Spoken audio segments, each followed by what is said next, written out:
Salve, senhoras e senhores nacionalistas, estou de volta para trazer para vocês mais algumas observações importantes para que vocês possam refletir e pensar um pouco mais a respeito da condição do nosso país e sempre aqui nos espelhando em exemplos que estão aí diante dos nossos olhos e que não são explorados, não são comentados, não são elencados pela grande mídia.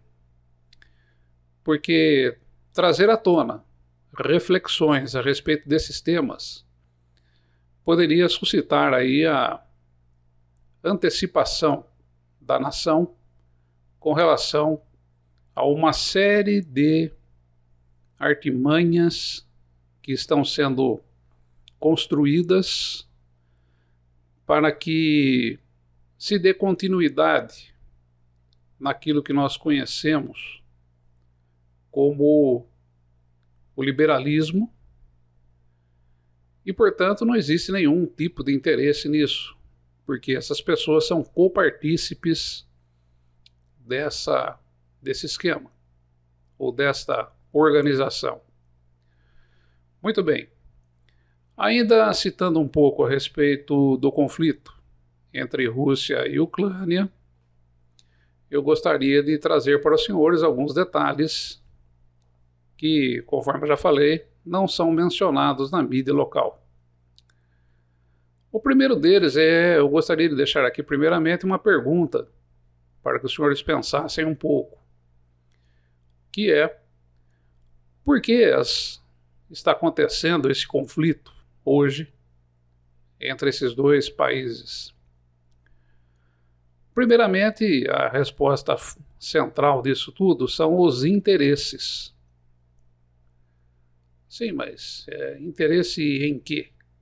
Não é? Veja bem, o mundo em que vivemos, ele possui uma série de recursos naturais que estarão se esgotando com o passar do tempo. E, associado a esses recursos, existe também um outro recurso interessante que as nações buscam, que é exatamente mão de obra barata para a produção de bens de consumo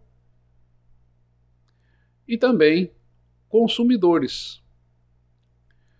Se você tiver bens naturais ou matérias naturais, reservas naturais de matérias-primas para a fabricação de bens de consumo, se você tiver mão de obra barata para manufaturar essas reservas, e se você tiver consumidores para consumir os produtos fabricados, você terá aí riqueza, você terá aí aumento de riqueza.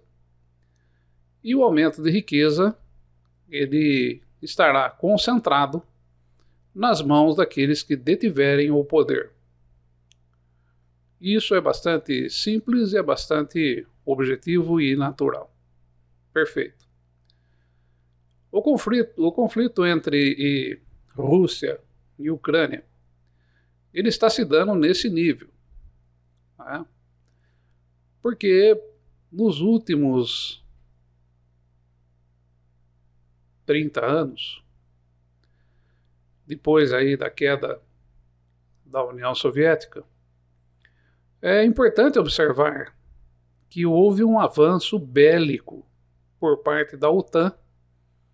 A OTAN não é nenhuma organização de franciscanos e nem de alguma religião que opera na Europa,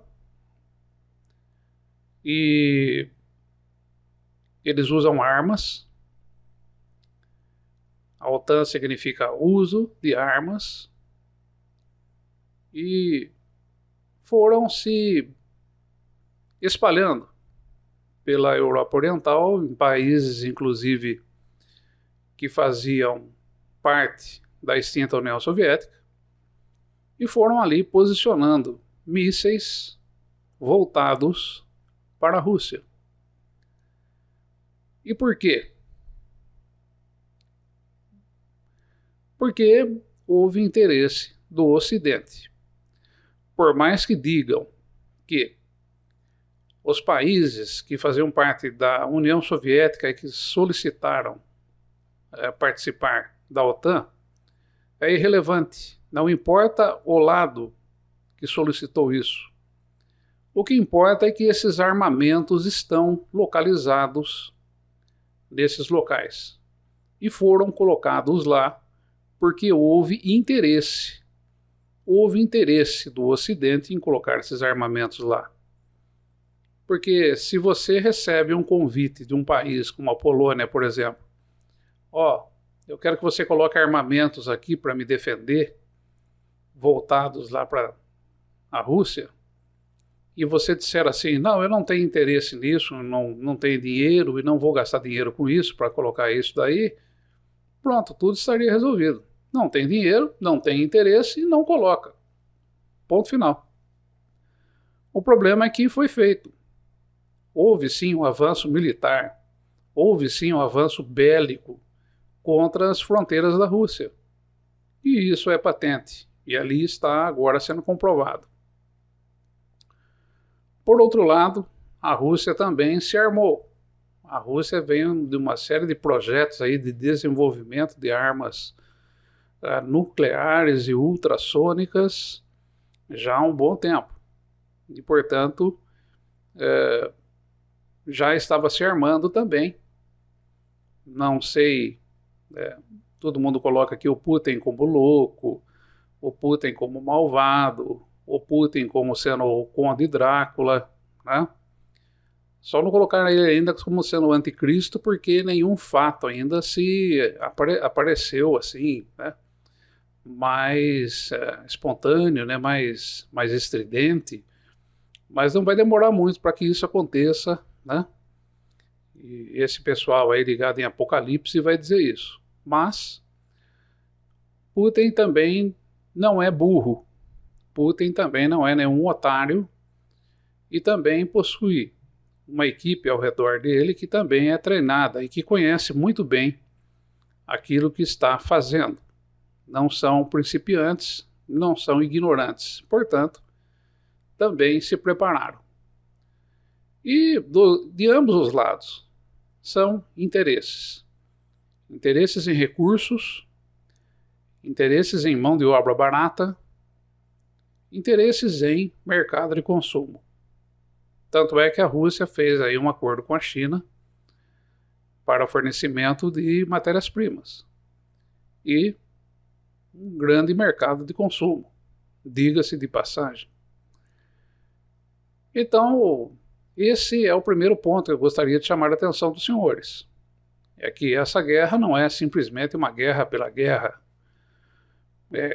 Houve sim posicionamentos de ambos os lados, né, com relação à situação que nós vivemos hoje.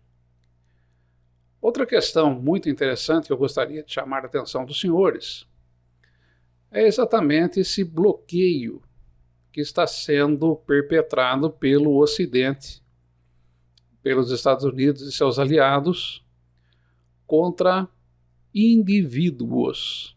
Prestem bem atenção nisso. Bloqueios financeiros contra indivíduos.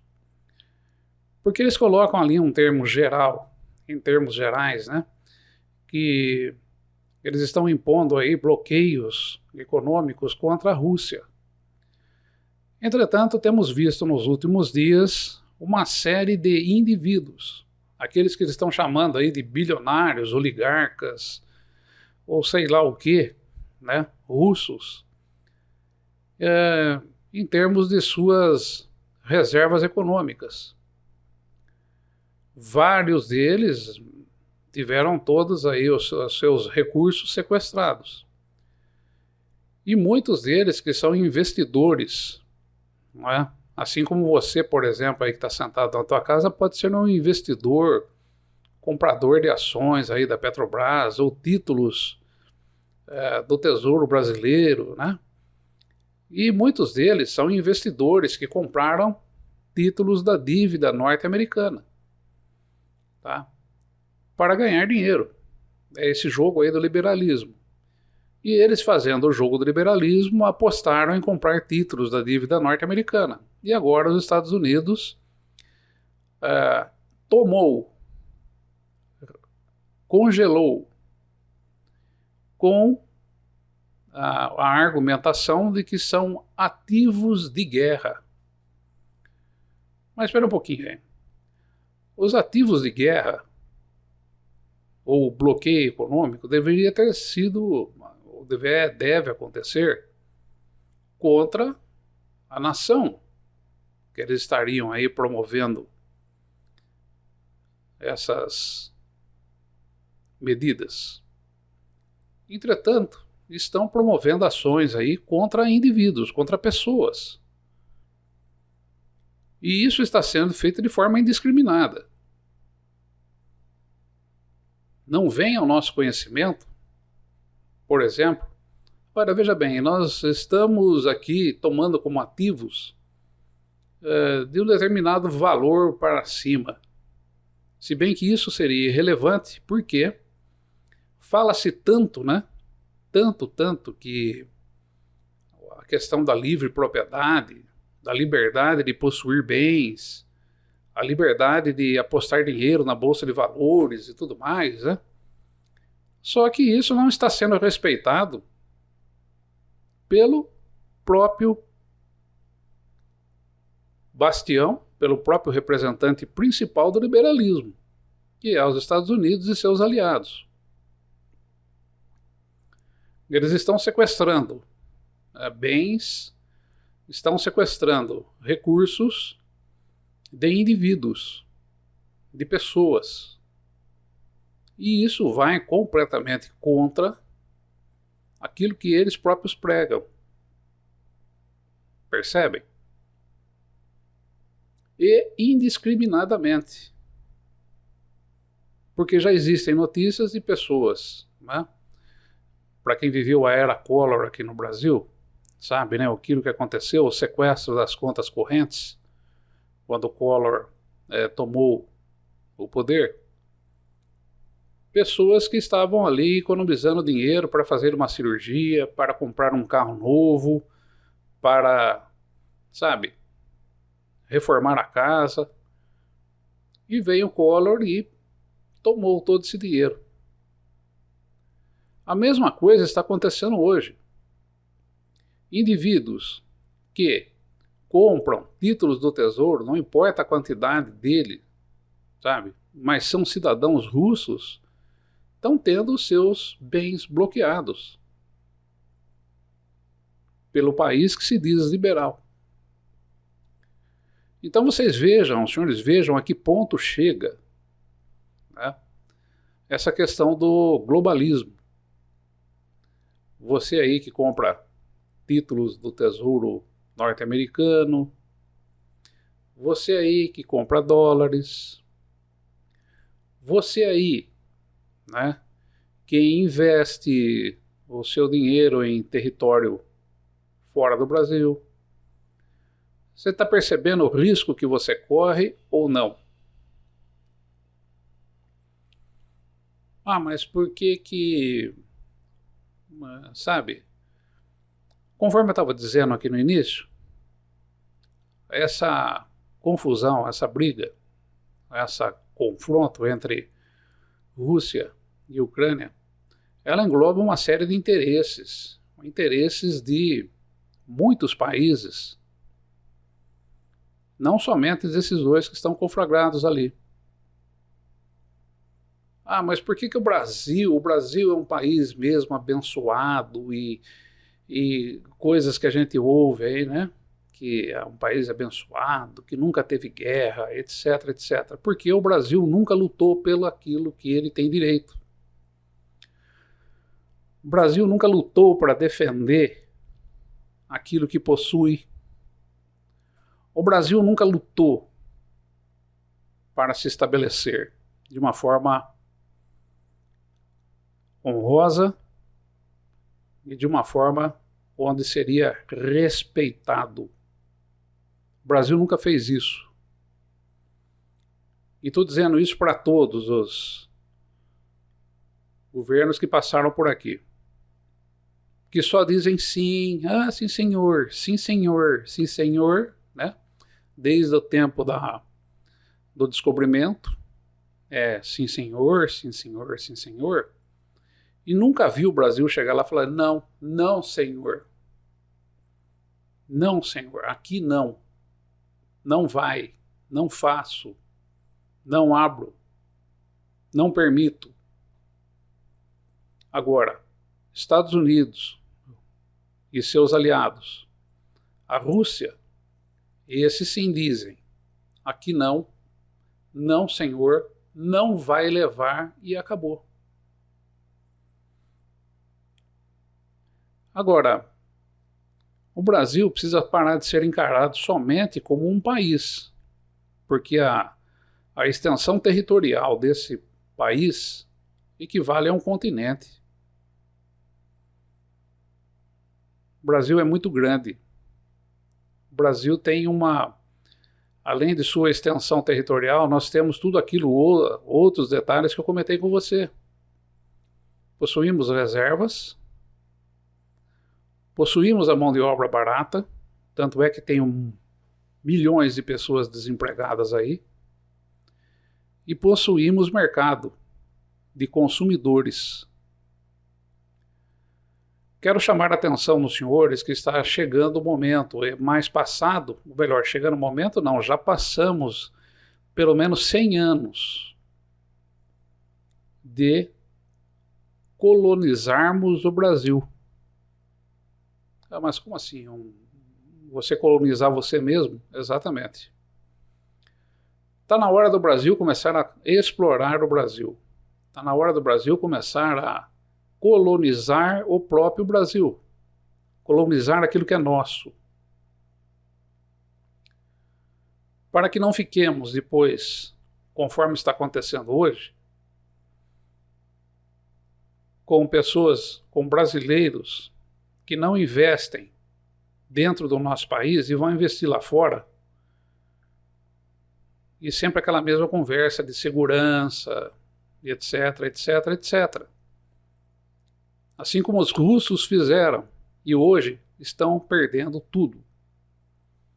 Porque a partir do momento que Estados Unidos e seus aliados colocam as reservas e os bens dessas pessoas como sendo ativos de guerra, significa que não serão devolvidos com tanta facilidade. Ou seja, é um roubo justificado de uma maneira assim baixa, inclusive atentatória aos próprios princípios que eles pregam, que é a propriedade individual, né? Não pode ser invadida, o direito à propriedade, etc. Mentira. Portanto, prestem bem atenção nessas coisas que eu disse aqui. É mentira, porque dependendo da circunstância, dependendo da motivação que eles tenham, eles vão sim tornar ativos de guerra aquilo que você possui, hein? Aquilo que você possui. E mais uma coisa. Cuidado, Brasil. Enquanto você não tiver seus interesses colocados na mesa e bater nessa mesa e dizer não, você não vai ser uma grande potência. Seremos eternamente colônias de outros lugares. Colônias de Portugal, colônias de Estados Unidos, colônias de europeus. É isso que eu gostaria de deixar aqui para vocês nesse domingo. Pensem um pouco E pense se você gostaria que o teu dinheiro que está no banco hoje fosse considerado ativo de guerra por um país que diz que você tem direito a ele. Controverso, né? E aí está. Obrigado, meus caros amigos. Um bom domingo a todos. Estarei de volta oportunamente.